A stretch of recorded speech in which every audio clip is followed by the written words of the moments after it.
to welcome everybody to our county commission meeting, Monday, August 31st. Public comment.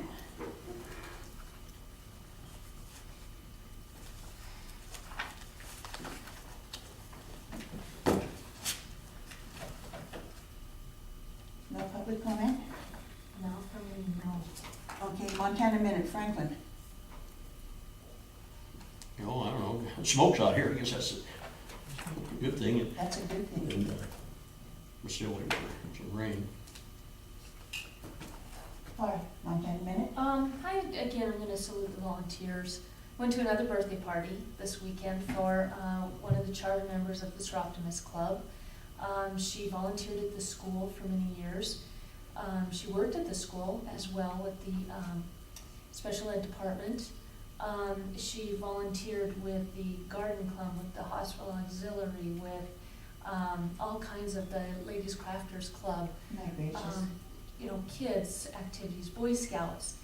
And one of the attendees at her birthday party, well, two of them were Coralie and Dorothy Hahn, Coralie Horn and Dorothy Hahn. And again, two great women who have volunteered everything of themselves for this community. So I just want to salute our volunteers. They are what keep especially small rural communities rocking and rolling. And also the governor was in town last week and talked about volunteerism and how important it is, especially to rural communities. So And it is. it is, absolutely. It is. Who was the birthday girl? My mother-in-law. Helen. Okay. I thought it was. I'm the luckiest woman to have her as a mother-in-law. Community update, Franklin. Any meetings last week? No, just had a lot of calls and visits with residents, taxpayers, I didn't go to any meetings. Laura? Oh gosh, there were quite a few, but they were mostly, volunteering groups. So no, a lot of budget stuff last week, a lot of, work here in the courthouse, but no specific meetings last week. It was kinda nice. Very good. Well, Montana Minute, we went to a 75th birthday party for a sister-in-law. And when we came home, it wasn't dark yet, but I went to get into the turning lane here at the flashing light. I'm driving out. Bob, is that a bear? Here comes this big fat bear, no, heavy bear, Oh my gosh. across the highway. Well, I looked around, there wasn't anybody coming, so I got back in the other lane and went up a little bit. I don't know where he went. Another car did the same thing. I said, where'd he go? And she said, well, down in there, but there was so much brush you couldn't see. And there was a great big one, huge one, at Max Iverson's orchard the other day. Probably the same one. No, this one was just was a young one. Oh, I see. That one was the old boy. Mhm. But Thank goodness you were in a car. I felt very safe. Yeah. The only meeting I had this week was Rocky Mountain, and I was not able to go for health reasons, so I apologize for that, but Health has gotta come first. I couldn't do it.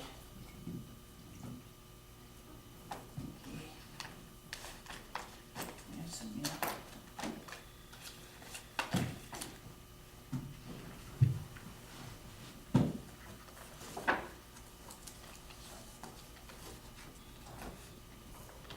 Do you have a knife still?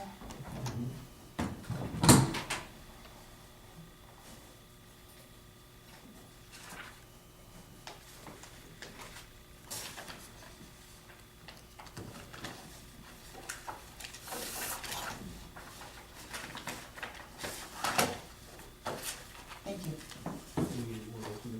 No, it looks to me like they're all okay. A letter from Tom Budowitz, attorney at law in Helena, Franklin, Selected Chairman, Nicole Brown, County Planner.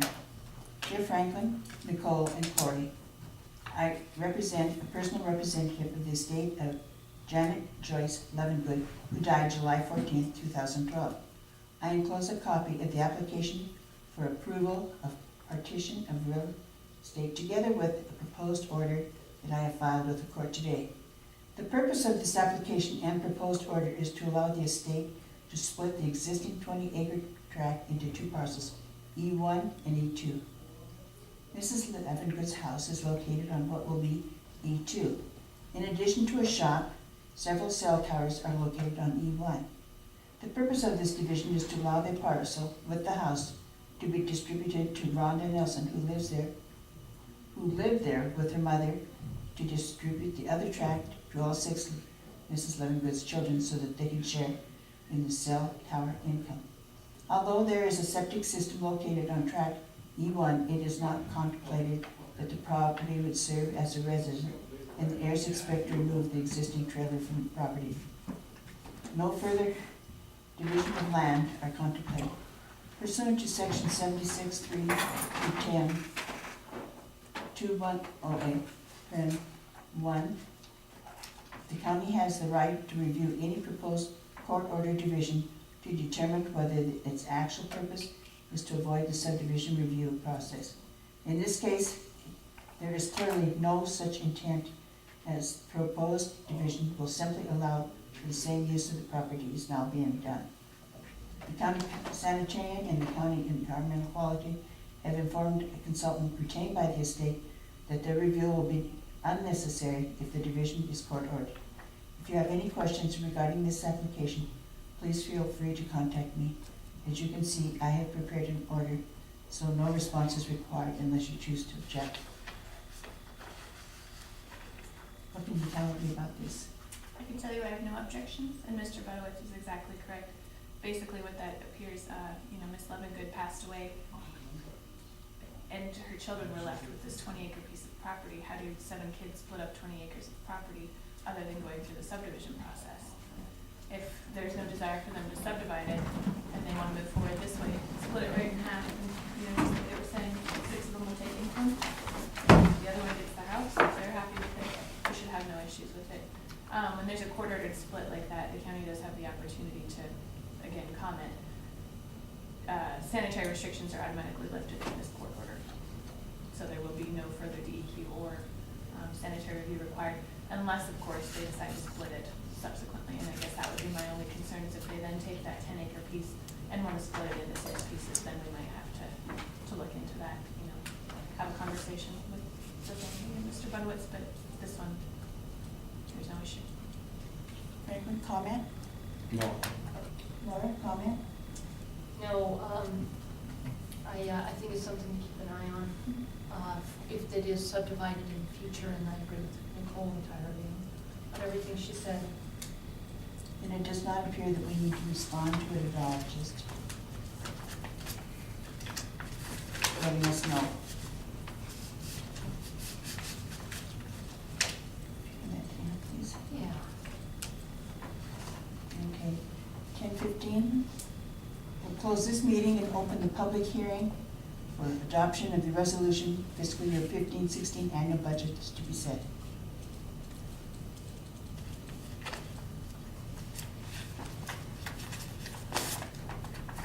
Any comments, concerns?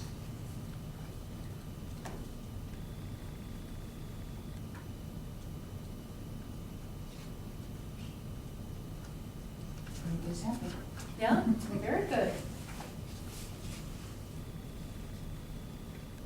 Would you kind of do an overview of what we have done here? I think we should have Debbie here for that.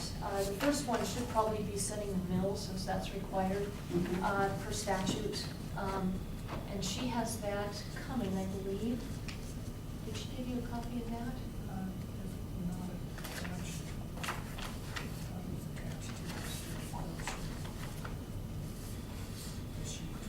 Might be up there to the left, on the top, or no? Up on top, like the resolution itself.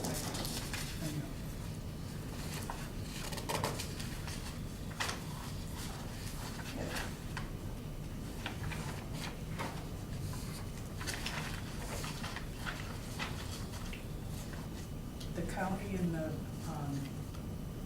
city mills are set there. I believe they're still waiting for some information on the high school and elementary. Yeah, I know on that school transportation and retirement, I was just on the phone this morning with Black Mountain, and we've had a little bit of a conversion problem. And so my FP6B report, which is the one that sets the retirement and the transportation for the schools, Dave's checking into that from Black Mountain to make sure that the amounts got transferred correctly. So I can't run that report until we know the numbers are right.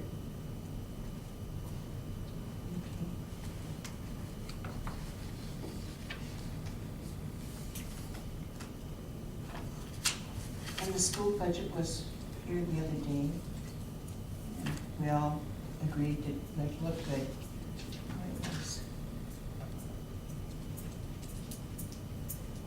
the City of Townsend special millage is gonna be 85.08. State University, which is by law, 6.0. State equalization, 40. County inside the city is 139.66. County outside the city is 164.80. Debbie, do you want to come up and maybe tell a little bit of what we've done, please?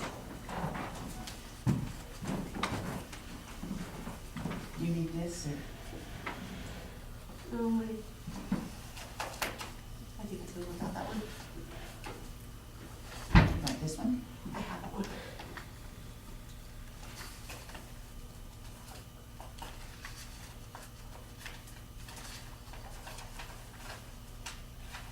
Question is, Just an overview of what's going on.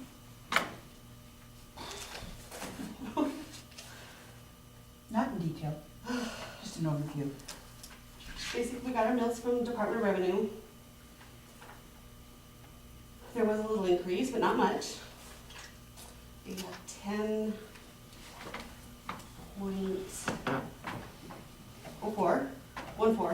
to spend based on new values. And just start plugging away and trying to meet all the requirements. Everybody's mills, keeping them the same. And you guys have had some departments cut their spending down. And we've just been plugging numbers to make sure we meet and who gets what and make sure we're where we're supposed to be without too much robbing Peter to pay Paul. And you feel we are? Very confident. I think we're better than last year. There's a couple departments that actually I need to talk to that are over their 33% that we just need to, they just need to direct me, put in their CIP or what line where they want to increase their spending from, be under that 33 or take a little less mill or two, which is an option to reserve at a later year, which the county has the right to, and this is in statute. If you don't mill them all this year, you can reserve and mill them in another year. And it's not too bad. I played with that, and there's just a few, but it's not a huge amount that they have to play with. It's just enough to keep us from getting a finding for being over.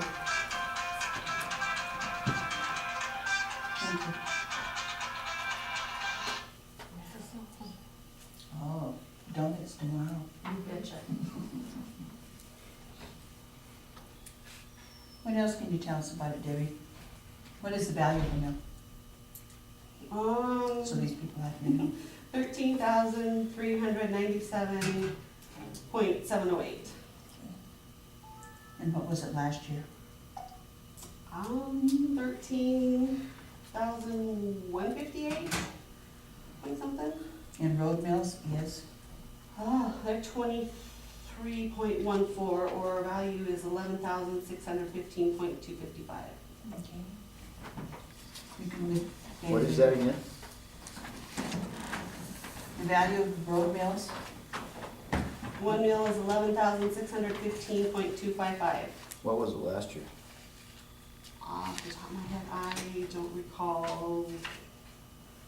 a little more. Why did that one go down? Their sheets didn't make sense to me from this year from Department of Revenue. There was a lot of changes with their values up and down. And that I don't get an explanation for. This is last year's. Oh, yep. Last year Dana's was 11,560.533. So it actually did go up. So I was wrong. Okay. And so how many mills did I have last year? Well, it won't be on there, will it? No, it would be 20, it was a, should have my old sheet. It's 20, I don't have my own sheet, sorry. That's all. I could go get my other book. So, I think, okay. There wasn't much change. It might have even been like 23.02, I think is what it was. okay, So yeah, it I took didn't up a bring little it. bit, 23.14. Okay. I just didn't bring any of my stuff with me, so I didn't think I would need to. it's all right. One thing statute says is this is a time for the public to ask the department heads about your budget specifically. Not necessary, we should know this stuff, because we've been immersed in it. So it's really a chance for our three members of the public to ask their questions directly to you department heads and fellow elected officials. And that's really what the public hearing is for. Public questions anywhere?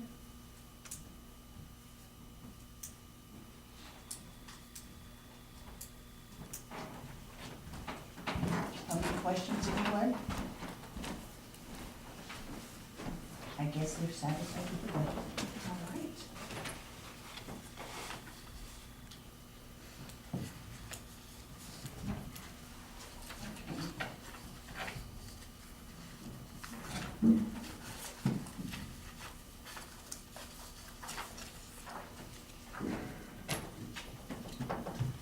Do just a tad bit more before we have to make a decision on the budget. Closing this hearing. Yes, I am closing the hearing.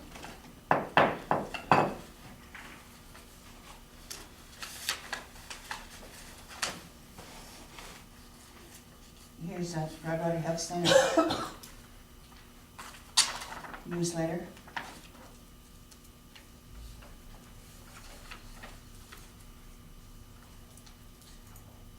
And we got a letter from DNRC, the county assist team. Dear Franklin, Elaine, and Laura, thank you for your support, hard work, and cooperation. Your contribution to assist the Department of Natural Resources and Conservation's county assist team was very beneficial and greatly appreciated. Without your effort, the Eustis Fire would not have gone so smoothly and been as successful. Thank you. Sincerely, David Hamilton. Does anybody get the Three Forks Herald here? Front page of the Three Forks Herald had a picture of the Eustis Fire and it said, Eustis Fire whipped into submission.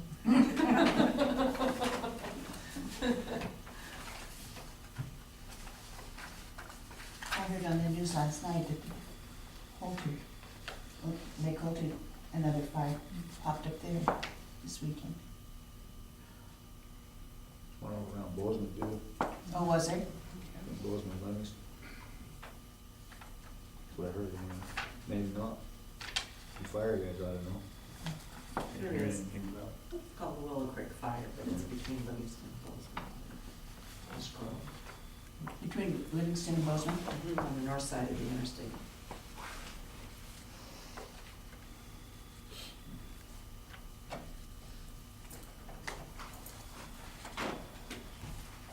The Department of Agriculture, Commercial Business, and it's for Broadwater County Weed District for licensing to spread chemicals for Scott Dunning.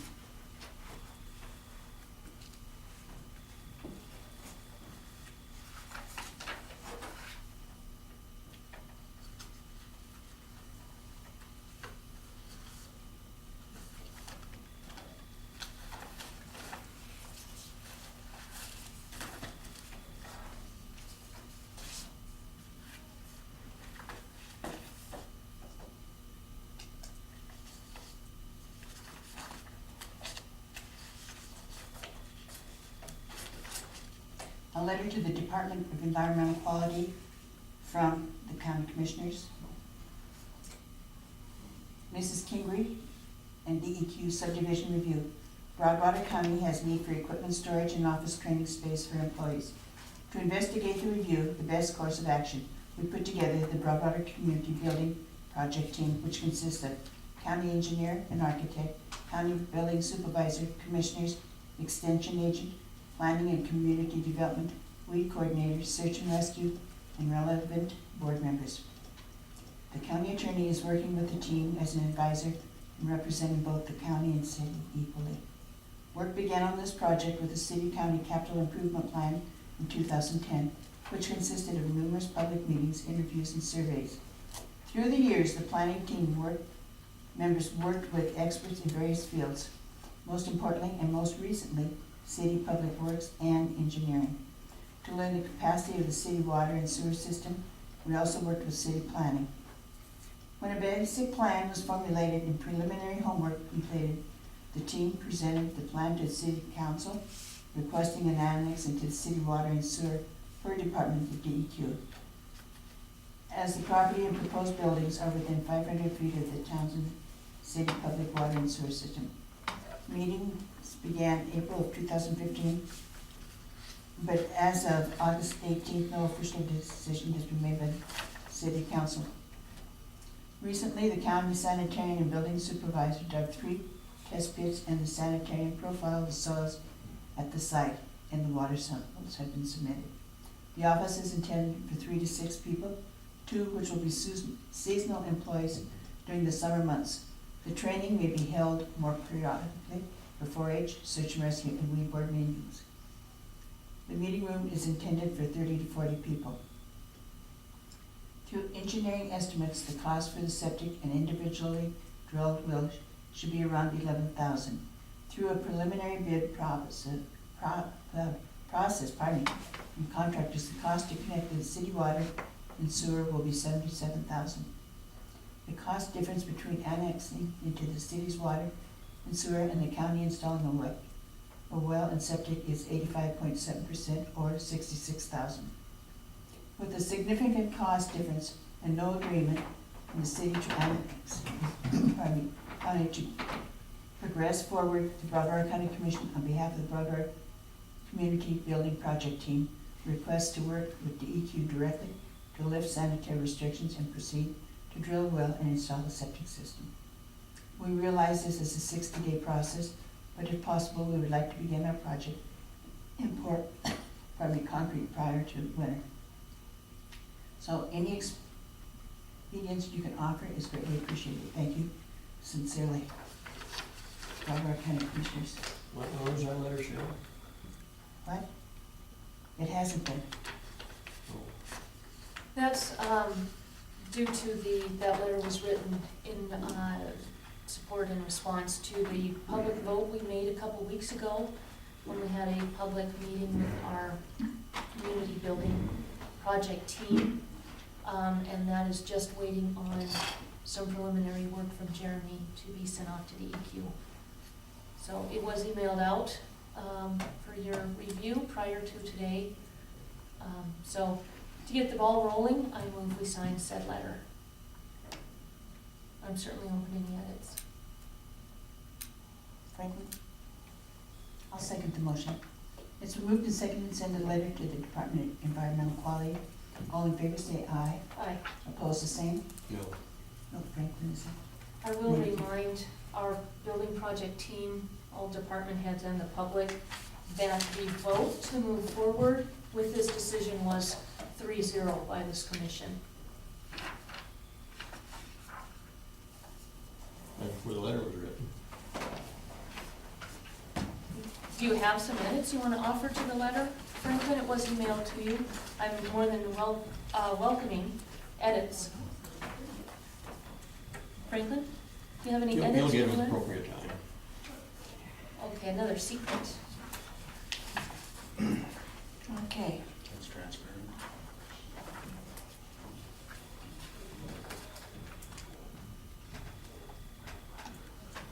I have resolution for the annual tax levy in mills for the fiscal year July 1, 2015 through June 30th, 2016. What's your pleasure? Madam Chairman, may I request that we recess that decision until this afternoon to give Black Mountain and Doug a chance to get the numbers that they need from the school to have attachment A filled out in full. If we don't have that this afternoon, I think we should sign it as is and just agree to an amended attachment A as soon as we get that information. Are you fine with that, Doug? Okay.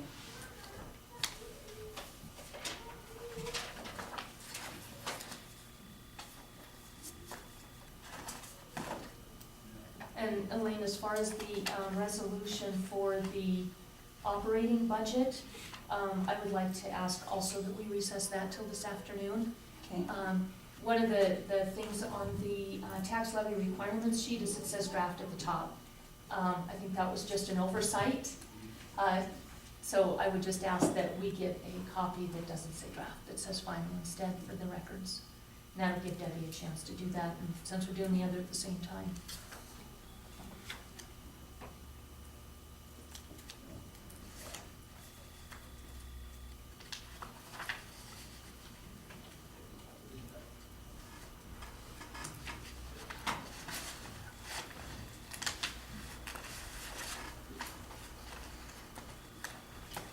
Okay, we have a report here from Broward County Unified Government Master Contract, and it's with the Public of Health, and it's for the WIC program, the Department of Health. That's a continuing grant, and so this has already been approved. It's just a year-by-year continuation. I move we sign said grant for WIC. Yeah. It's moved and seconded that we sign the WIC contract again. All in favor say aye. Aye. Opposed, the same. Motion carried.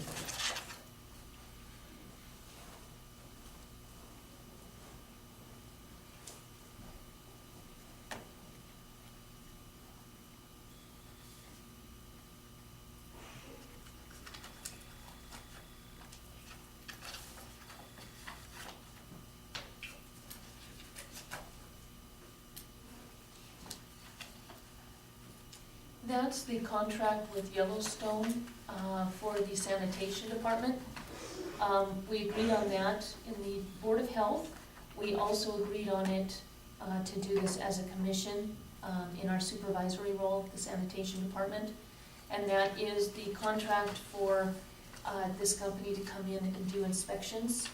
And it's for up to $5,000 for this fiscal year, with goals to be set with that department and a quarterly evaluation of how it's working. And this was in lieu of the sanitation position requested, sanitarian and training position.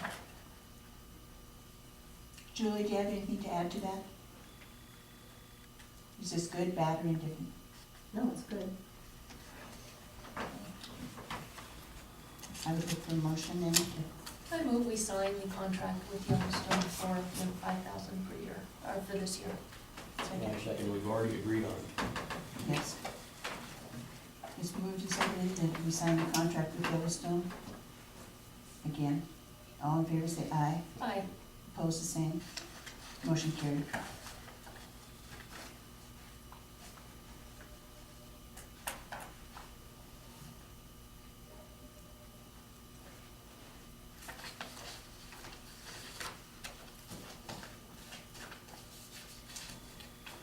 Thank you.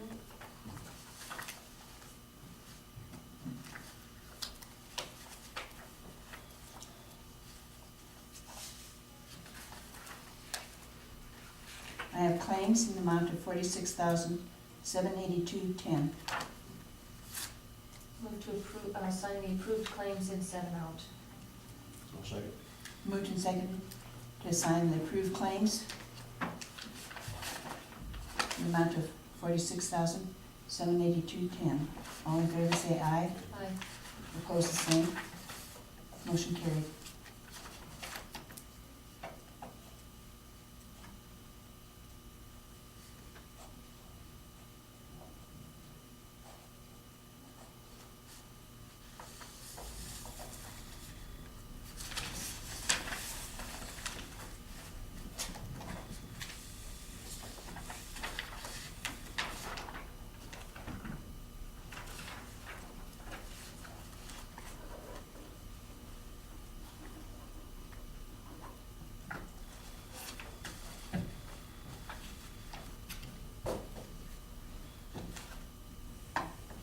have minutes from August 26th. Move to approve minutes as submitted. Been moved and seconded, but I would second the motion. It's been moved and seconded to sign the commission meeting minutes of August 26th. All in favor say aye. Aye. Opposed, the same. No, Motion carried. Can I ask for a reason on that one, Franklin? Again, that these were submitted to you for edits? like I said before, you don't know what the appropriate time. I'm sorry, what'd you say? You don't know what the appropriate time. Okay. Sure what that means.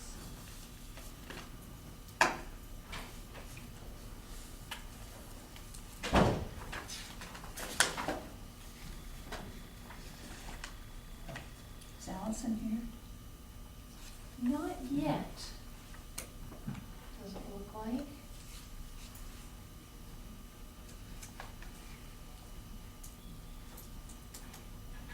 We'll stand at ease for a couple minutes till Allison gets here.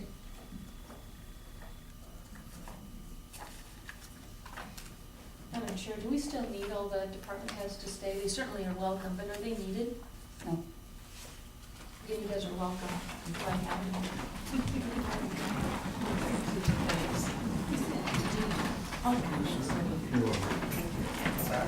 Can I keep this one? All right.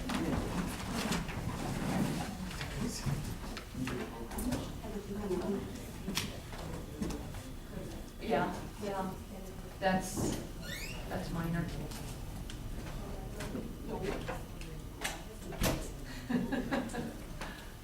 It's in the header folder, and I forget those a lot. Well, that's why there's 4 of us that have eyes on it, so we can help you catch it.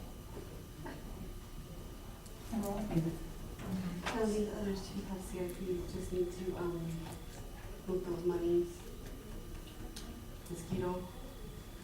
Yeah, they usually need, so it seems one of their CIP. Ambulance, I think that's what they were doing in the past. Yeah. Just to go into move an those. ambulance. Say that, for their CIP. And seniors want a CIP set up too, save for, and so I just need to put that extra. I got them set up. Perfect.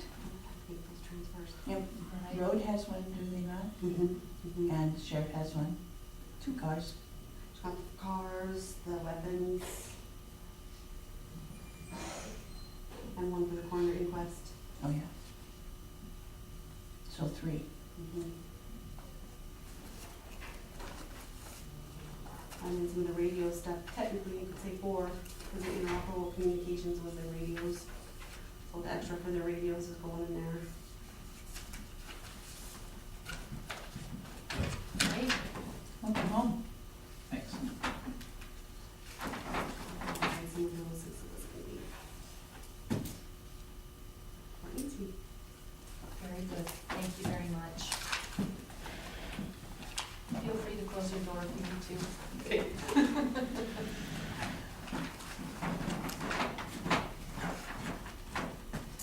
Anything else to bring up while we're waiting on Allison? I'm glad Corey's here. We had talked before you had left that we needed in September to have a hearing or a review of John Wright's, came down from the twin buildings. We have, only really the 14th, prior to the 27th. I guess only the 14th and the 27th. Do you guys wanna do that on the 14th? Sure. Okay.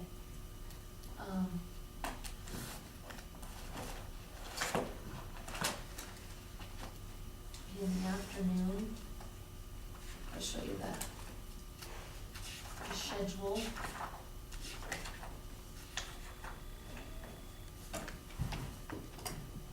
It might get rather lengthy.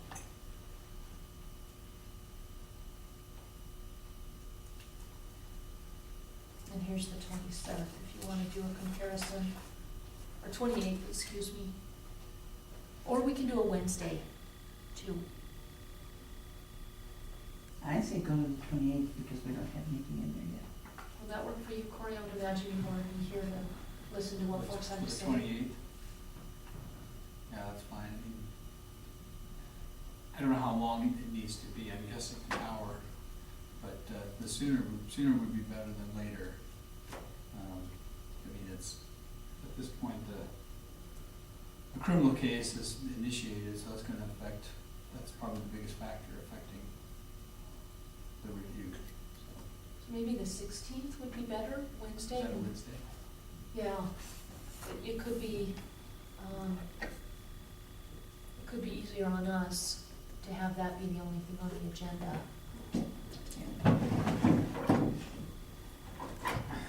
I'm gonna go grab my calendar, we've been spending the morning trying to get our court calendar sorted out, I'll be right back.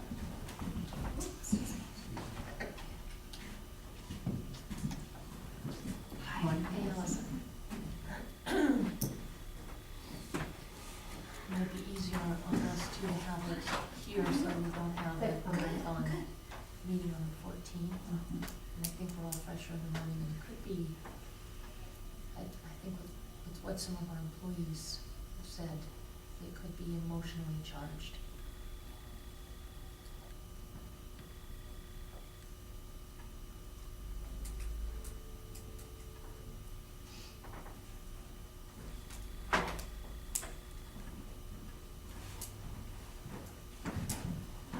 Afternoon on 16th would be fine. I have a trial in the morning, so. That one for you? At 1:30, does that work, Corey? I think so.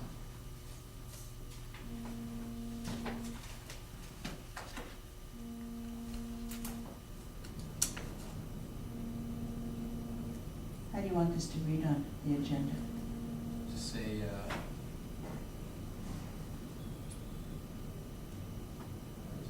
status hearing on John Wright access to the building.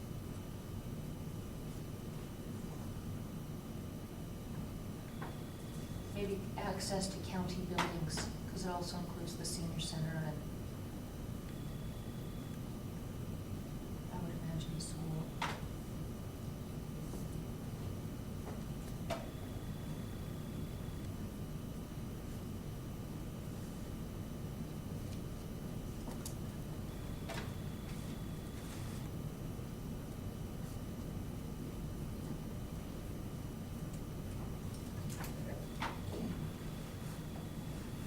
Allison, come on up. You ready for me? I'm ready for you, my dear.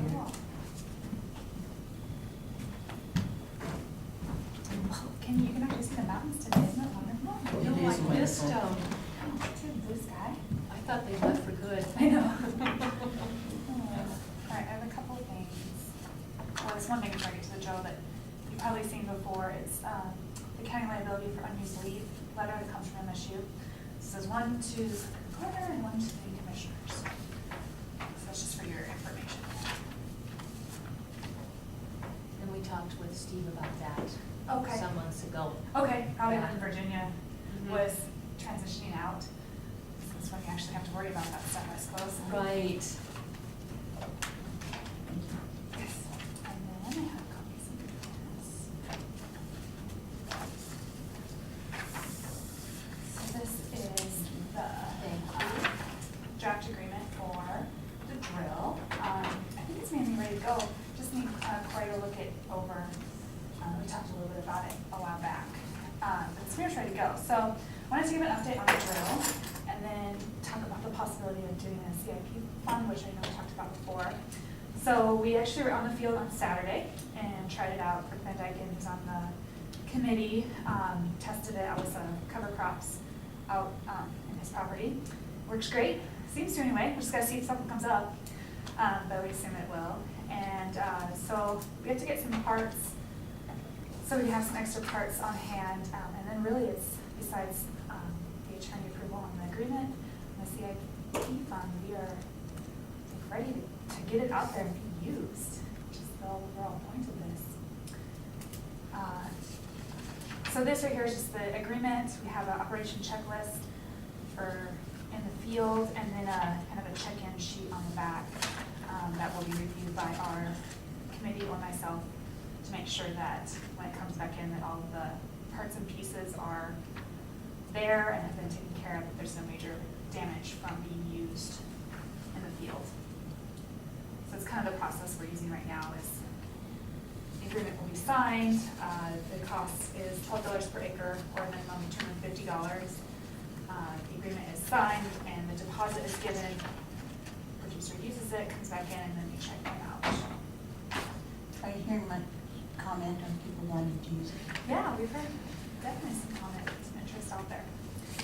Yeah, and in the spring, there was, as you may have heard, maybe some in the winter, I guess, communicated that it was going to be available. So Debbie got quite a few calls in the spring to use it, even some from out of county to use it. And so I've been pretty careful to wait until all of the pieces are in place before we really publicize it a lot, because quite a few people were a little upset in the spring when they called the office and there was not equipment available. So my hope is, if we can kind of get these couple little pieces finalized this week, is that I can maybe put an article in the newspaper or something to get the word out that it is available. But I have talked to a few people who have been interested. That's good. I just wanna say kudos to you for getting this off the ground. Fabulous. Yeah, good work. Do they do this other places? They do. It's often, though, typically not always done through the extension office. Sometimes the conservation districts have equipment like this that people can rent out. That's maybe more common than extension. But my understanding is Denise has been very supportive, but the conservation district wasn't interested in having space to do it here, which is why extension kind of ended up with it, which is, I think works fine. So we all have the same goals in mind, I think, for the long-term sustainability practices. How wide is it? It's 13 foot, 7.5 inch spacings, with a legume box on it. With the what? With a legume box. And what about fertilizer? You can put fertilizer in there. Yep. Yep, because there's the 2 boxes on there, so you can mix it. Rick did a cover crop on Saturday. It was hay barley and turnips and radishes. So. Really? Mm-hmm. Yep. Nice. Yeah. Turnips and radishes? Yeah. Never heard that. Yeah, it's kind of a little trend that's starting to catch on a little bit. There's some really, most people graze it, is what they do with it, but the turnips and the radishes have some really good beneficial characteristics for the soil. They tend to open up the pores in the soil, get the moisture to go down. Especially if you're doing no-till, it helps kind of break up that soil a little bit and keeping it from being sawed down as much. So it's a really good thing to do like before you go in and reseed. This is a good cover crop. And there's several guys in the county that have been using similar mixes. This is the first time Rick's tried it. But Ingalls, I know, do it. Hoffners have tried it. Let's see who else. With Cox said he's tried it, but not a lot of success. The other guys who said they really liked it. And then they graze their cows on it in the fall, late fall. So you get some use out of it too. I hear them doing peas. Yep. Yep, peas is another pretty common cover crop, especially guys that are doing grain, using that instead of fallow. You can fallow in the summer using, the research is showing that by going with peas as a cover crop in between those years, is that you actually have better soil or water conservation in your soil than just going with the cane fallow. That's what some of the research is showing. So, yeah, it's pretty interesting, I think. I was shocked the first time I was by Folkridge and noticed. Oh, yeah. I said, oh, that looks like peas. I said, it is. Yeah, yeah, I was too, and that was what, was it last year or 2 years ago? I can't remember. Yeah, anyway, yeah. And it was kind of funny to see that out there, not used to seeing Oh, no. someone else out there. I'm looking for grain. Yeah. Yeah. I knew about nitrogen, I didn't know that it helped with the moisture to go down like that, but I know That's- nitrogen was a big thing up there. Yeah, definitely. Yeah, that's what they say. That's what, the research is showing anyway. So, which you wouldn't necessarily think that, but Mhm. yeah. Yeah, probably. Hey, Allison, with your request for CIP, what specifically are you looking for the CIP to do? So ultimately with the drill, we believe that this is an investment for the county, and that we want to be able to, assuming this is going to be well used and popular, be able to in a few years, be able to upgrade, buy new equipment, and then with the drill we have, either trade it in, or maybe there was someone locally that we could sell it to, and it could be their investment. So my understanding with the CIP fund is that way we can ensure that this is an investment, that we could get the funds back when we go turn around and want to resell it. So that's why we're just requesting using that for purposes of this drill, and that would be the only thing we would use it for, would be the drill. And we do have the donor who we were able to purchase the equipment for. The drill was a little bit cheaper than what we originally thought, and so we have a little bit of money left over, which I think we're going to be using to buy some extra parts, so if things break down, which of course they do in that world, that we can be prepared to replace those and kind of keep a little bit of a stockpile for those main things that we need, as well as for servicing it. So we thought, right now BCDC is still holding those funds, but they said they will, whenever we're ready, can write a check, and so we'll start with that in there for those sorts of things. What was the original cost? It was just over 33,000 for the cost of the drill. And that was a donation Correct. given to the county that was funneled through BCDC because they needed a nonprofit entity. So it's another example of the county partnering with, in this case, BCDC. So Yep, I think that's worth stating. absolutely. Where did it originally come from? The donation? I don't, was it MSU? No, John Eagles donated the money. Oh, really? Mm-hmm. Good job, John, huh? Yeah. Yeah, he's pretty, he's passionate about soil health and soil conservation, and he felt this was an important investment for the county to be able to show the value of using the no-till technology. So, and he's been a great supporter throughout this whole process. We have a committee that consists of John, Rick Van Dyken, Cliff Cox, and then Carrie Ruckle's been doing a little help too, that have kind of helped with this component, as well as they were there on Saturday, because I'm not very mechanically inclined. You put me on a horse or with a bunch of cows and I'm good. Put me in a tractor or give me the drill and I struggle a little bit. So they were there, they did a lot of the work on getting set up, and I was there to learn so that I can be more helpful. So they've been a really awesome committee to work with, and they're all very interested in this project and seeing it being a success. So it's been great. How big of a horsepower tractor are you gonna have to pull it? 80. Yep. Hmm. So, and some of the details like that are in here. Just talk about the tractor that you need, the truck that you need to pull it down the highway. If that's necessary, you need at least a 3/4 ton truck. It's a heavy piece of equipment. Going really slow. You need a car tractor. A drill trailer for it, right? A trailer? We do not have a trailer for it. You can pull it down the road, and it's only 13 foot. That's what Rick did. But that would certainly be an option, but the producer would have to provide the trailer if they wanted to do that. Okay. Yes. Yeah, and right now we have it out at the fairgrounds. And I'm not sure, I haven't decided if that's the best location for it, but right now it's fine. I don't know what we're gonna do this winter, cause I'd like to keep it inside during the winter, but I don't really know.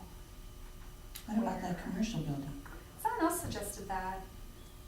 We could, I don't know, I haven't peeked in there now that everything for fair's back in it to see if there may be a side, and I don't know how big those doors are either. But someone else did suggest that, we just haven't gone out to measure and look at the space and the doors. That may be an option. So it would be nice.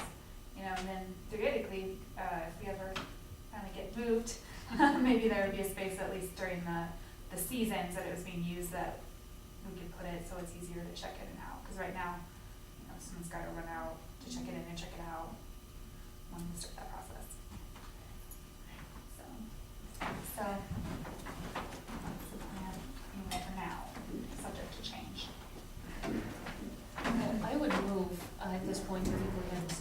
CIP for extension, for maintenance on equipment. And I'll just keep it that open, Okay. so that it applies to no-till drill, but it could apply to, you know, the pieces, parts, whatever goes with it, or something complimentary as well. I'll second it.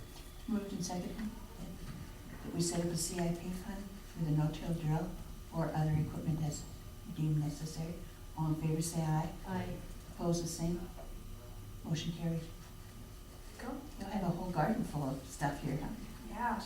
Yeah, the committee, they're all so excited about this, and we were talking about, some different things on Saturday, and someone said, we were talking about a corn chopper, cause there's only one guy, I guess, in the area that chops corn, and so it's tiny size, great. So anyway, one of them said, well, maybe we could do that next after we get this drill settled. I'm like, well, let's see how this drill goes first before we start tackling other equipment. But you never know, maybe there's other opportunities out there, where we can service that, that can help you kind of community for some of these things that would be good investments and improve our sustainability. I think it's a great idea.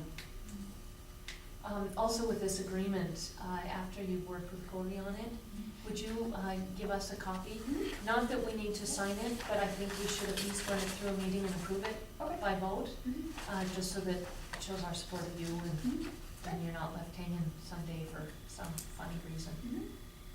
It's more for protection for you than anything else. Sure. Yep, absolutely. And like I said, I think we've made so many changes to this thing. I think Korea is the last step. Another piece that was, we were a little unsure on, but I finally got my answer last week, was insurance. We originally had it written in here that the producer had to provide proof of insurance, but I was working with Julie at Centennial, and so she added it to the county insurance, so we got that included, and she checked with the underwriters, and they are not requiring that the producers have additional insurance. So that actually makes things a little bit easier, because that was just one more step for everyone to make sure that that was in place. So I think that's good. I think it's good, and there was no problem covering multiple people utilizing the equipment. It's excellent. So, yeah. Very simple too. Me too. Yeah. Yeah, because I was thinking, for most people, and I talked to a couple different agents, doing some research on that particular line item. If the user of the equipment already has an existing farm and ranch policy, that wouldn't have been really an issue, just calling up their insurance company and saying to add this, naming the county, if something was to happen. But if the user did not already have an existing farm and ranch policy, then it would be very challenging, and neither agent that I talked to could really tell me how they would do it if they were the agent that was approached in that case, to cover something like that, because a house policy does not cover agricultural equipment. So I think it does make it simpler for everyone. I think it opens doors to others, other people being able to use it more simply, and then it's less paperwork in our office that we have to check as well, so. Oh, that's worth it too. It is. Yeah. Well, and I can't imagine a farmer or rancher not having full coverage on it, Mhm. a blanket policy. Yeah, and I think, for any farmer rancher, Yes. if someone had, 10 acres and wasn't in production, maybe they wouldn't have policy, but most guys are gonna have something, you never know what's gonna Anybody that's happen. gonna use this. will. Yeah. So, So what is it covered for? it is, I was told that it basically is full coverage, if something was to happen to it in operation or in transit, that it would be covered. So, that's my understanding of it. Good. Yeah. So how did this happen to come about? The insurance? No, to get the no-till drill. My understanding, this was before me, so, was that John had the idea, I had heard about it from conservation districts, and, thought it was a good idea, and had approached Virginia, and then, approached the conservation district, and started asking questions, and the next thing you know, I guess there was money, and it was in the works. Like I said, that was before me, but that was kind of one guy had the idea, and started getting others excited about it, so. Good thing. Yeah, Jen was anonymous at first, but I'm really glad that we're able to actually say who it was because we can ask him questions directly now. I think that's beneficial long term. Yeah, he's definitely been involved, engaged, and wants to help, and so, good.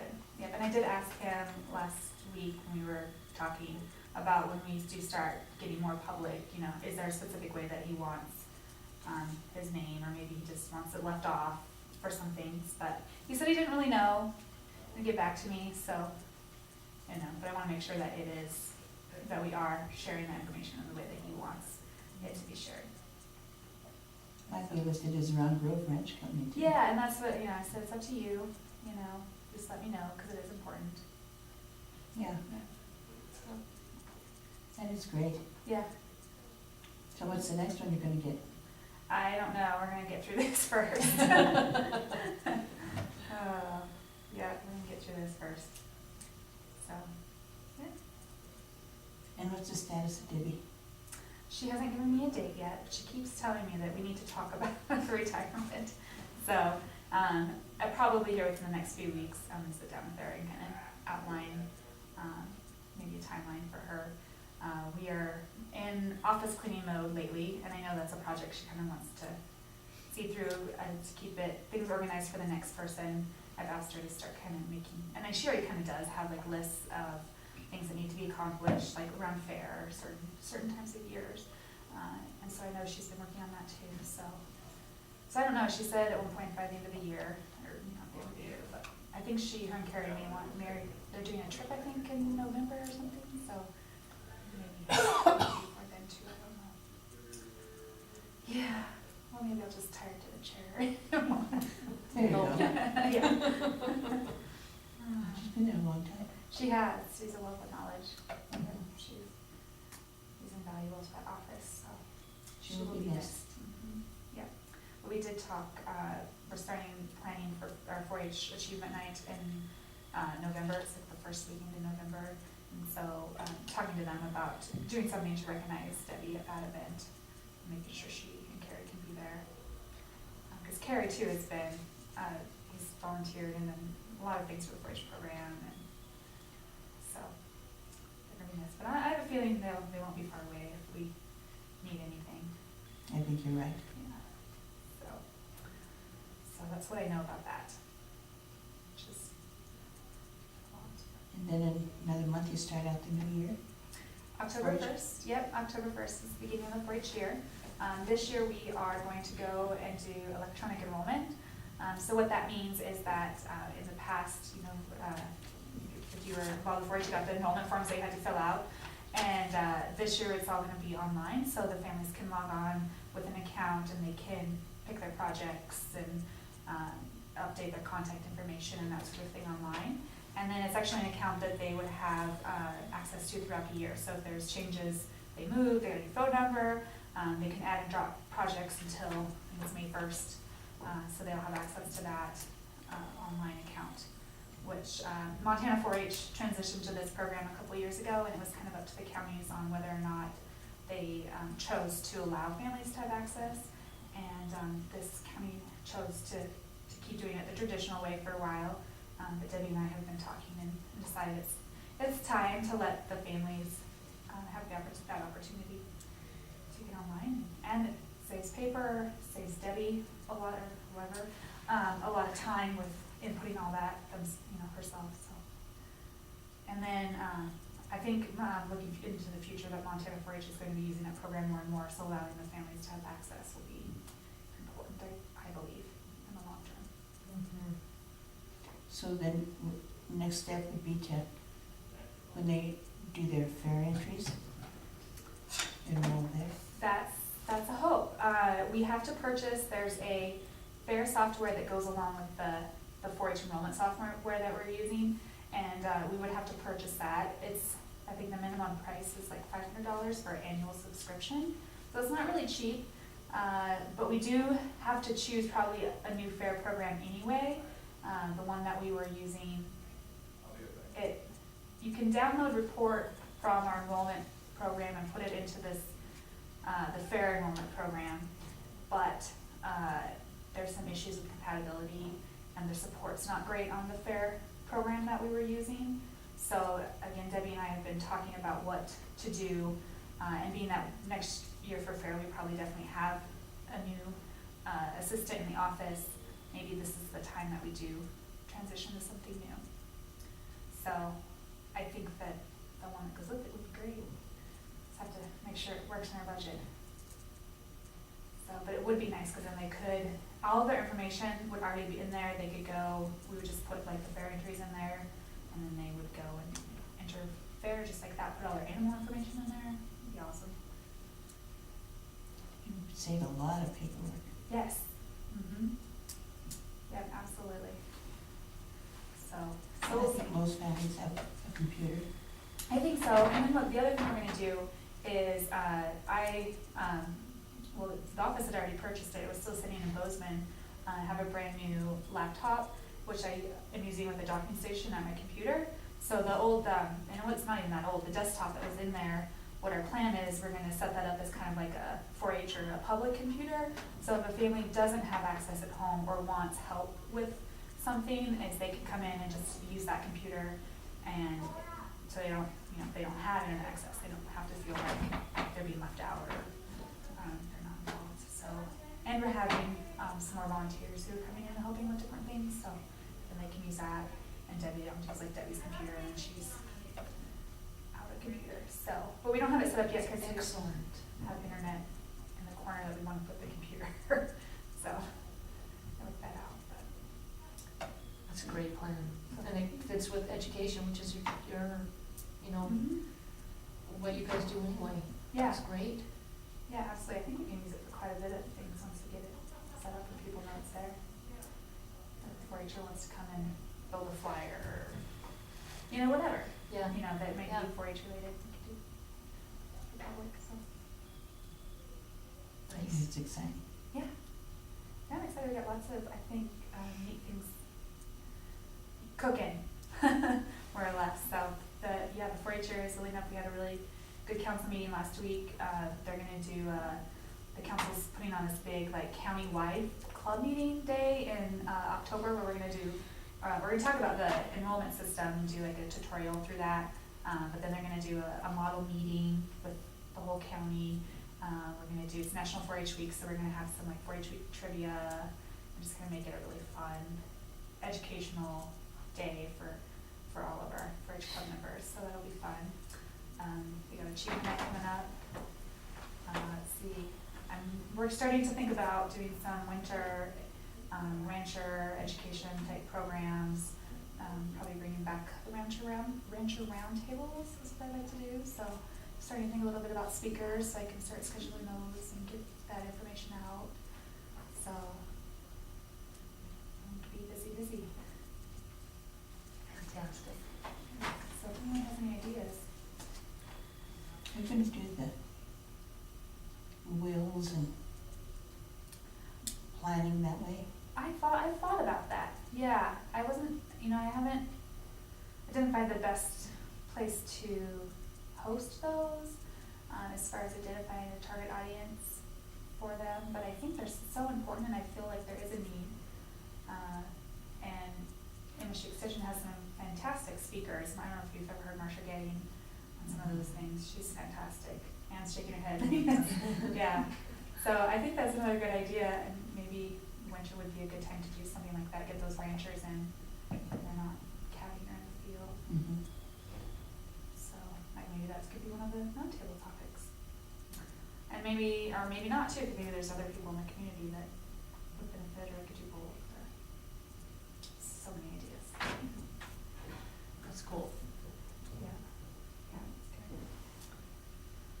So, yeah, Well, you're doing a good job. Absolutely. thank you. I feel Yeah. I can't believe it's already, September 1st tomorrow. I've been here 3 months, but it's been a lot longer. It's been so busy. I haven't had time to, the office still is not organized. People keep asking me if I'm settled in my office, and I said, no, but I have gone through every single box now, but it's just piled now because I haven't had time to organize it, but we'll get there. Slow and steady. Yeah, slow and steady, so, but it's all good. Well, thank you so much for your support, and I'll, when this is we're lucky, get it on the agenda for next week, maybe, or was it, Monday's a holiday, you said, right? Yeah, So- so it would be the 8th. I move that we address that when it's re-presented to us, just with the mail. How's that? I don't think that needs a motion, but Okay, since it was already on the agenda, okay, yeah. all right, that'll works for me anyway, so. All right. Yeah, if you have any questions or concerns. Thank you very much. Job well done so far. Thank you. Yeah. Do you feel like the fair was a success? I do. I think it was, for my first one as an agent, I felt things were really positive. I didn't really have any negative feedback, a few little suggestions at our follow-up meeting after the fair. But I thought it was a great group of people to work with. And the kids seemed to have a great time, which is important. And so I think it will. And I don't know what feedback you received. Just positive. Good. Mhm. Yeah, I haven't heard anything negative, Good. so, And I'm sure you've heard that they're moving the dates for next year. yeah. So that will be, I think, good for the community. There's a couple of Forge families that are not happy with the change, but they'll be fine. Why do they not like the idea? It overlaps with State Fair, and we have 3 or 4 families who have been going the last few years. So they are a little upset that they miss out on that opportunity. But there are other fairs they can attend, like the Montana Fair Billings. So there's other options, but miss out on that one. Or they can choose to go to that and not do the county fair too, which I think would be too bad, but it is a choice that they could make. Right. So.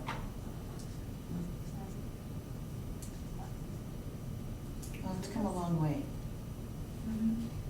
I remember when Lisa showed her first calf, Mhm. and I won't admit how old she is, because that'll tell a lie, but she showed it. There was no corrals. Uh-huh. Let her steer over by the horse barns. Ah. The people were the fence, Uh-huh. you know. You have to have well-roped steers. You did, or else. Yeah. No, it's even when I remember when I first started 4-H, and that all of the animals and the show ring were just in half the building, and then that was the petting zoo was in the other half, and now, it's the whole thing's filled up, and it's a good thing, it's a good thing to see growth. My understanding is we beat Helena market price on animals. I believe so. Yep, I did talk to the 4-H sale coordinator, and the overall amount, they beat us because they had more animals, but the price per animal, sounds like, I think on every animal, averaged higher. So our trucks haul their animals away. Uh-huh. And Bob said, came home and said, you won't believe. So, Yeah, I helped grade their carcasses this year, and they had a wider range of carcasses. There's a couple beef, about half the beef that were borderline dark cutters, which would concern me as the agent there, and a much more wider range of quality. Almost all of our steers graded right at choice or choice minus, very consistent carcasses. We had one that graded prime and one select plus, but for the most part, they were all right there, very similar. A few that maybe spent too much time at the feed bunk, or should have not been there as long, but none that weren't finished enough. No underfinished, majorly underfinished, maybe 1 or 2 that got select plus that could have handled another week or 2, but really very nice quality. And same with the lambs and the hogs as well, very consistent. where'd you go to have that done? The grading. Mhm. There is a training that's provided to extension agents with the Dr. Jane Ann Boyles, MSU. She's the meat scientist there, and the beef specialist coordinate that training, and they offer it every year. So there's a number of extension agents who are trained, and I went through it a while back. So, and I think that stuff's so interesting. So where do they take the animals so you can judge them? We judge them right there at the processing plant, so at Ranchland, and then I go to Milligan as well. And Milligan's a little tight, and find your way in there. But Rangeland's so big that it's usually a problem there. And they do set it up so we go in, and Lewis and Clark's are there at the same time, so we can all come in on Wednesday and grade the hogs, and then Friday we grade the beef and the lambs. So it works out pretty good. Do you grade goats? You can. Yes, there's a system. And just a year or two ago, Montana 4-H started a contest for the meat goats. This county, even though we have them in a sale, they typically do not go to slaughter. So we have not actually participated in the contest. But there is I think it's Louisiana came up with a system for grading goats. It's interesting. No. It's interesting, different. But I think that meat goats are gaining more in popularity for a number of reasons. I noticed that when I was in Helena, when I first started there, we had about 9 animals, goat animals in sale, and none of them, or maybe one of them, went to slaughter, and by the end of it, by the time I left, we were sending about half of them to slaughter. So it's interesting. And most of them, sold locally. Now tell me about the meat. How is it? I've never had it before. Chevron is what it's called. It's supposed to be very lean. Someone told me that it doesn't taste like lamb, like you would think maybe it would. But they couldn't really tell me what it tasted like, but it didn't taste like lamb. But it's a very lean meat. There's not a lot of meat on those animals. Most meat goats, their live weight is usually around 60 or 70 pounds, and then you translate that to what that is in meat, and it's not much. And you're maybe getting, 30 pounds of meat off of those goats. It's not much. But, it's very lean. There's several cultures that like the meat goats, like the Hispanic population likes the meat goat. That's a tradition. The Greeks too. The Greeks, yeah, and then some other culture in the Middle East, I thought, do a lot of goat. So there's several trucks that come up to the area, that come up from Texas, and they come up and then they pick up animals all the way back down, goats. So some of the breeders, like around Helena, I know, send their goats. That's how they sell their meat goats, typically, on the truck. And then Billings is the only auction yard in the state that actually sells them through the ring. Learn something new. Yeah, that's interesting, I think. Anything else for Allison? No. Okay. Good job, All Henry. right. Carry on. All right, well, thank you very much. Thanks.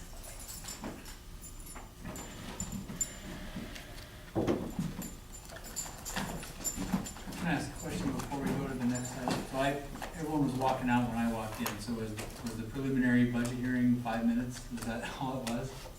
We had literally no comments. So what did you do? We've tabled the decision until this afternoon, Okay, so probably about 2-ish. okay. We'll probably adopt both the mills and the tax levy requirements sheet. All right. Yeah. Okay. So I just found out this morning that the raise that I requested was not approved at the level I requested. Is that accurate? Mm-hmm. Okay, so can I address you either now or this afternoon on that? No, it's fine. Now it's fine? Sure. Okay, You so guys fine with that? I'm just curious why, because we made adjustments in the budget in order to have room within my budget for it. And I looked at, I know you received the market research from my staff when I was gone. And I'm looking at specifically Jefferson County and Clissus County. And that the market that I'm focused on is employees here have job opportunities in Jefferson County, Lewis and Clark County, Gallatin County. And that rate for paralegal for Jefferson County is $30 an hour, which is significantly higher than what my paralegal is currently last year's budget at about $16.50, $16.70 an hour. So I asked for that to go to $20.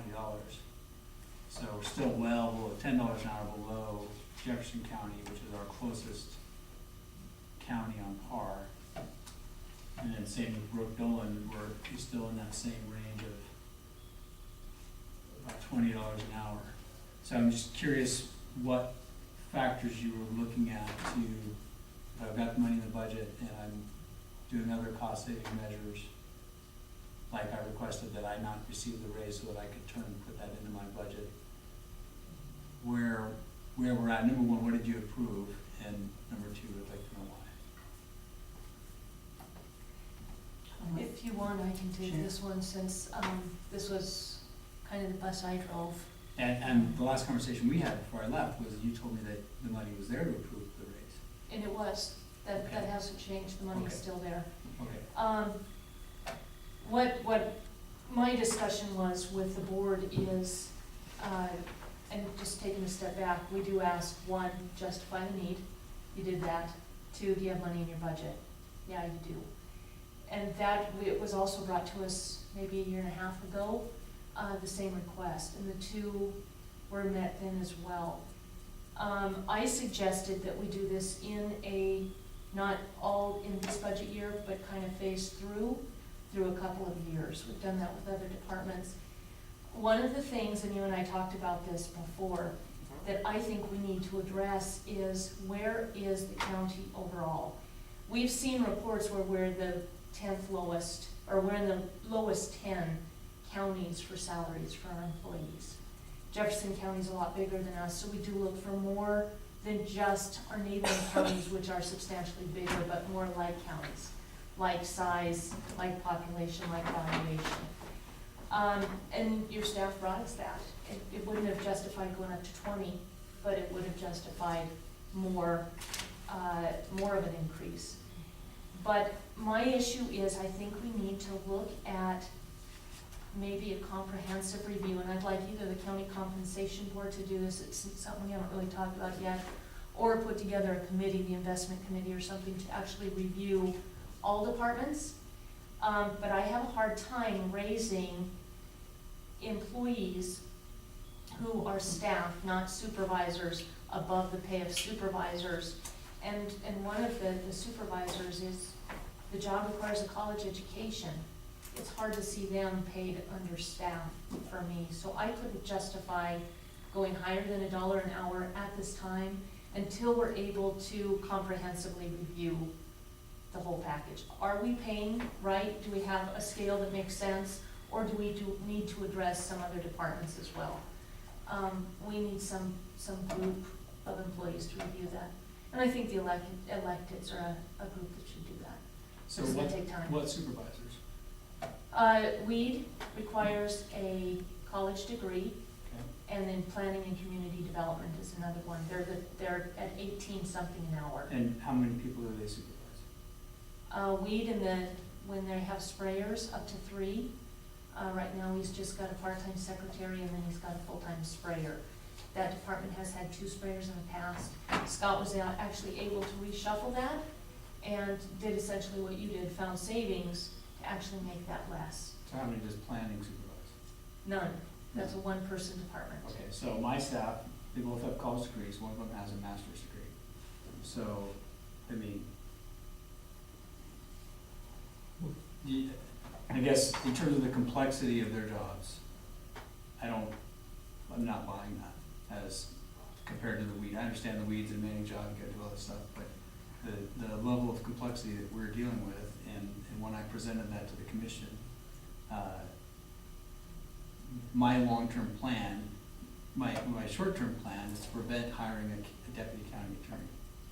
I can't do that unless I can do a few things in this office, including a part-time legal secretary, and then giving these two the ability to then focus on some of the more difficult investigative things that help me to deal with the continual flow of the cases that come through the office, and they are significant. If we get a detective, that's also going to change the nature of the interaction with the detective. So it's going to be, basically, they're going to be elevating to a higher level of performance, which they're capable of doing. They just have to have some more of the routine stuff handled by the secretary to free up their time. I guess the second concern I have is, you talk about other counties, But our closest small county, similar to us, is Madison County, and they're both at over $20 an hour for a legal assistant, which isn't even paralegal, and victim's advocate. So if we look at the comparison of Blaine County or Toole County, they do not have a nearby large market that is potentially a destination for a staff that is working higher and has a place to move. That's my concern. My concern is is I may be shopping for a new paralegal at some point because I right now have an outstanding one who's not being compensated appropriately, and I'm asking her to do more, but I can't give her the compensation, which is in the budget, which is justified. That's the problem I have. Just because a supervisor somewhere else in the county maybe is on a different wage scale, there's people that are deputies next door that are on a different wage scale from those supervisors. So I don't know that this one-size-fits-all idea makes sense, given that everybody has different jobs with different responsibilities and different mandates. That there has to be some recognition for the uniqueness of various offices. I just think, what was the increase, $1 an hour? It's inadequate.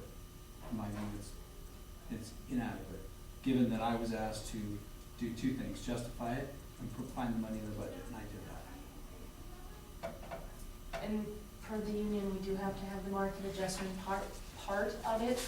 And in my view, and I'm just 1/3 of this commission, but in my view, the market adjustment does take in the entire county as well. I definitely hear your frustration, and again, my thinking is let's do this over a couple of years' time. But I think you have a superb staff. Your legal assistant or paralegal at this point took the job at the advertised amount. So she knew what she was walking into wage-wise.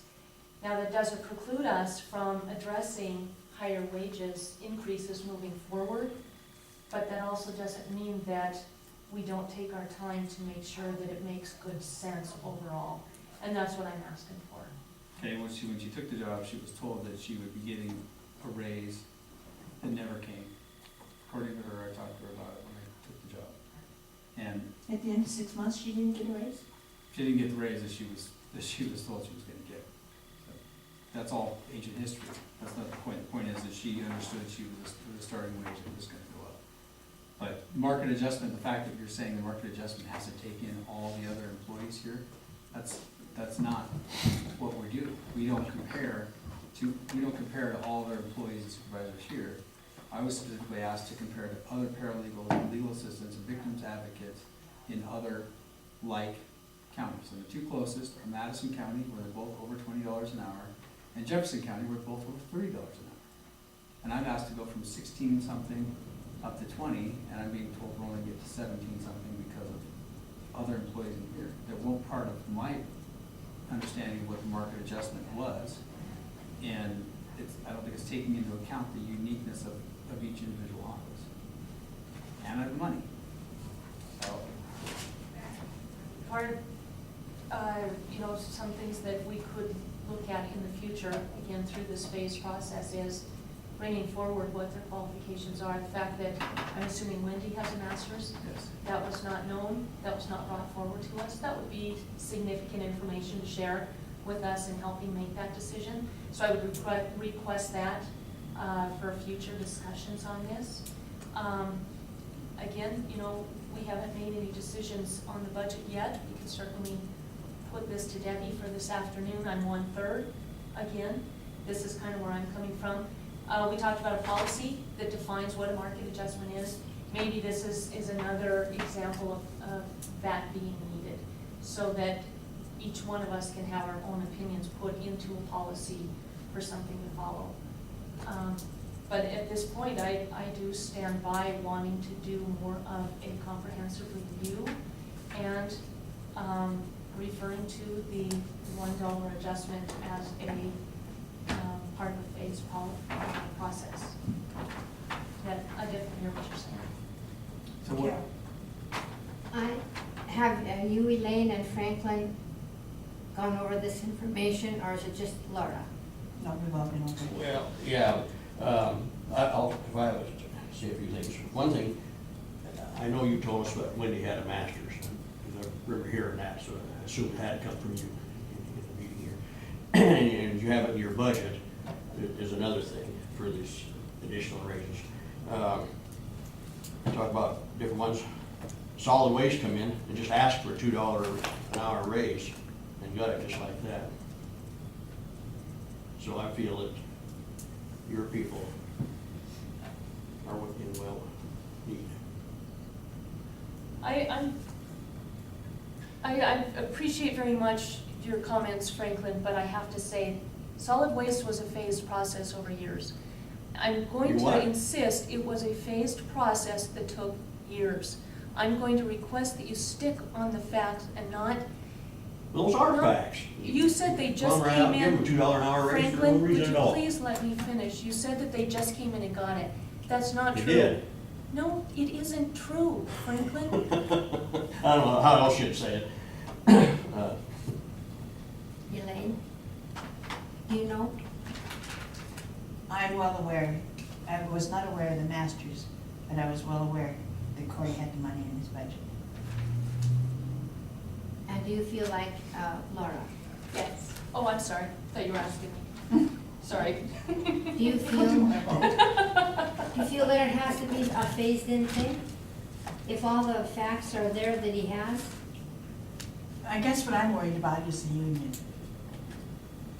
We've been to court with them once before, and it's not fun because of the raises we gave. But And so- isn't this a budget issue instead of? I'm That's- just trying to figure it out. That was the point of the market research, was specifically, that's what the CBA and the Me Too clause says, the raises, they're part of a market rate adjustment. And we've looked at these comparing counties, Jefferson, Muscle Shell, Teton, Valley, Toole, Madison, Blaine, Conway, we didn't get any data back, Mineral County.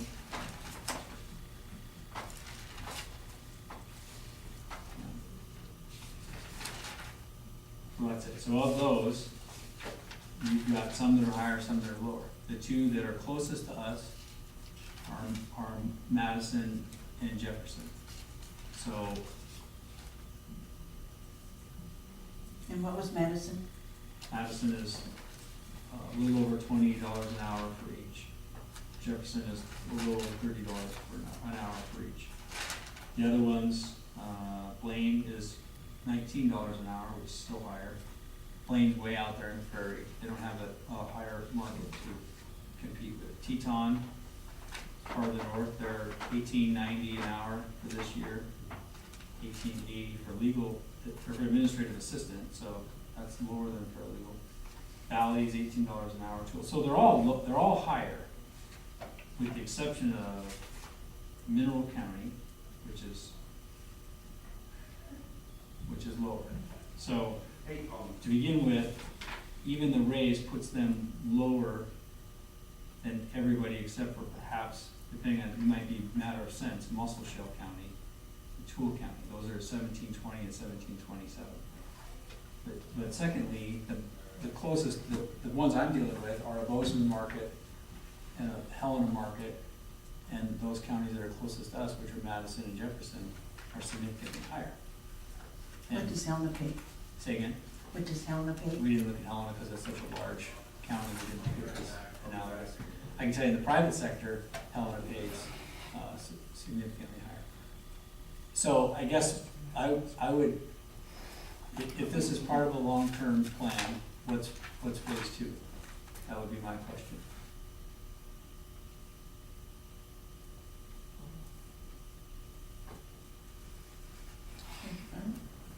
Madam Chairman, I'm just looking back in my notes, and when the motion was made to grant the $1 per hour raise, it would pass unanimously.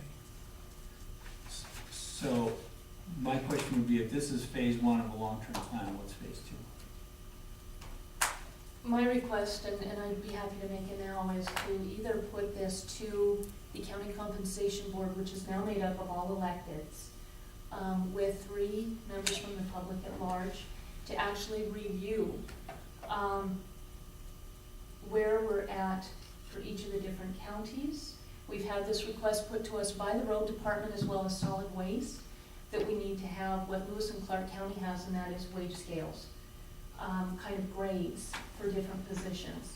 We don't have anything like that. What we do is when a request is put to us from any department, we go through a loosely defined market adjustment. It's scientifically and numbers based, but each person involved is going to have a different opinion on what particulars of the job hold the most weight. Maybe if we had something that was a little bit more defined, put together by a group of people, then we can have something that makes more sense, so that when the public comes forward, and believe me, we hear from all of them, and says, why the heck did you give that person $1 an hour raise? Why didn't you give them a raise, or why did you give them more? We have a defined process in which the county worked together as a unit to define it, then we can justify it together. I feel very comfortable justifying $1 per hour for both your staff. I would not have felt comfortable at this point justifying more than that. There weren't any counter offers or counter proposals or counter arguments with our discussion of the commission to go higher than $1 an hour at this point.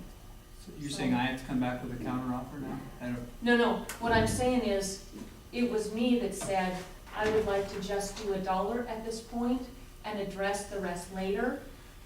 We did agree on that, 3-0. There wasn't a counter proposal put on the table by one of my fellow commissioners, so that we were discussing either less or more than that. That's again where I think the benefit of having the county compensation board perhaps be the one that kind of looks at this as a group, so that we have something more defined. well, that's outside the mandate in the statute for the county compensation board. It is, but it still seems to me that we can still get together and discuss things. If that group doesn't want to do that, that's fine. I would still ask the electeds then to come together. I just think it benefits to have some members from the public involved. But I would certainly ask the electeds to come together as a team and look at this comprehensively as a unit.